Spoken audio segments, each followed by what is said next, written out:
Yoav and Tzruya Kilei Hamelech Alav Shalom. Yoav understood that Dovid really wanted Avshalom to return. Vayishlach Yoav tekoah v'yikach misham isha chachama. So Yoav sent to the city of Tekoah and got a wise woman. Vayomer eleha hisablina, and he told her hisablina v'lishina b'gdei Evel. Make believe that you're the Avelus. Wear b'gdei Evel, satasuchi shemen, and don't put on oils or perfumes.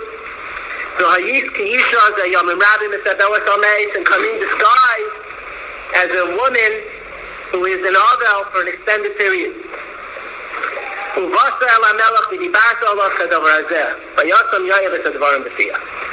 here, Yoav gets this woman, sets her up, goes to the king, and put on the following act. This is all an act.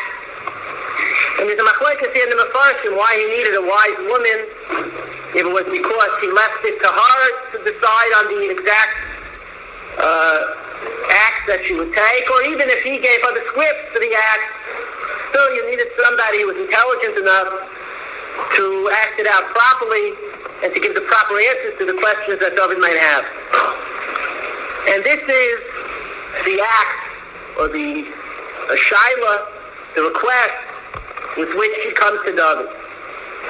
Pasuk Dalet. V'taymer ha'isha tekoah yisrael hamelech v'tipol ala pe'al arsa v'tishtachu. This woman comes to Dovid HaMelech, falls on the ground, bows down to him, v'taymer ha'ishia hamelech. So she comes and she says, King, help me. I have a problem. What's the problem? Vayomer hamelech malach. What's your problem? Tell me the problem.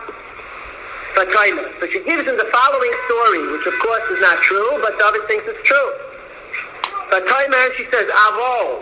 Avo means banis. Funny way to start a lie. Right? Avo. Normally in Tanakh it doesn't start that way, but it seems when somebody lies, they feel more pressed to make believe they're telling the truth. But Avo, Isha Amana Ani Vayamas Ishi. The fact is that I'm an almana.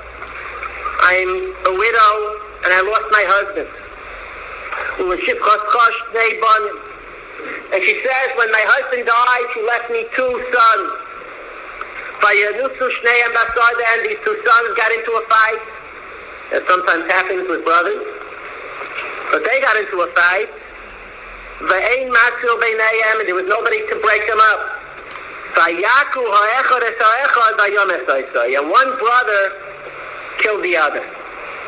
So here she says, I'm a widow, left with 2 children, and one son killed the other son.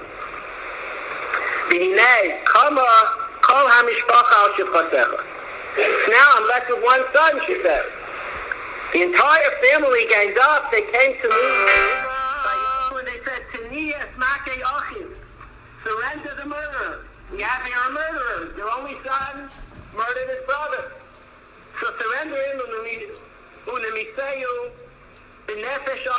and let us kill him in exchange for this which he killed his brother.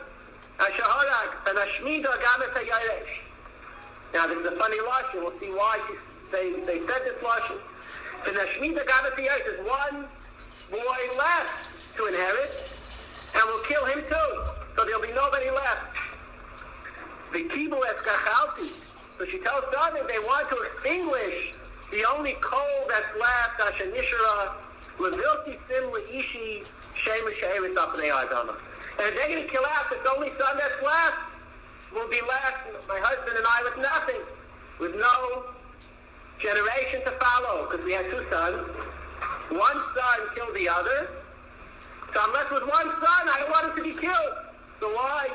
So help me, David, that the family should not kill the 2nd son.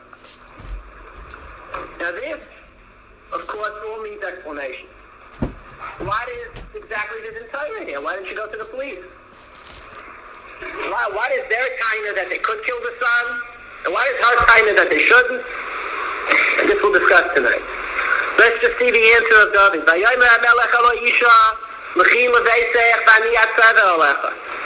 So David tells her, you can go home, I'll take care of it. V'taymer ha'isha tekoah al hamelech. Olai adayni hamelech ha'avayin v'al beisavi. V'hamelech yikisai naki. She's saying, the Lashon Kovid, now what are you doing? You're just pushing me off. Tell me what you're going to do. Vayomer hamelech hamedaber elayich ve'voisi elai v'lo yotzef oy lo gaspa. And the Melech, the Dovid, told her that, don't worry, I'll protect him. And the Pasuk Yiralef, Atayme Yiskona HaMelech et Hashem Elokecha, Maharbis Goyel Adam L'Shachet, V'lo Yashmidu Estani, she yissed it again, Vayomer Chai Hashem, and Yipo Mitzayas V'nei Arza. I probably will come back to these Sukkim. The gist of it is what I want to convey, that David promises her to protect her son. Okay, so we have here an act, and we're going to pretend tonight that this really happened. And we'll try to see what the give and take was. What is this entire? By what right do the other relatives have that they should kill this remaining son? So let's go step by step. We have to understand, number one, what's the time of the family? Number two, what's the time of the Tisha Almana? And number three, what is David's response? What is David's answer to that time? Now the Rambam writes in the beginning of Hilchos Reisayach that when a relative dies, is murdered, we all know that there's a parsha of Goyel Adam. A relative is permitted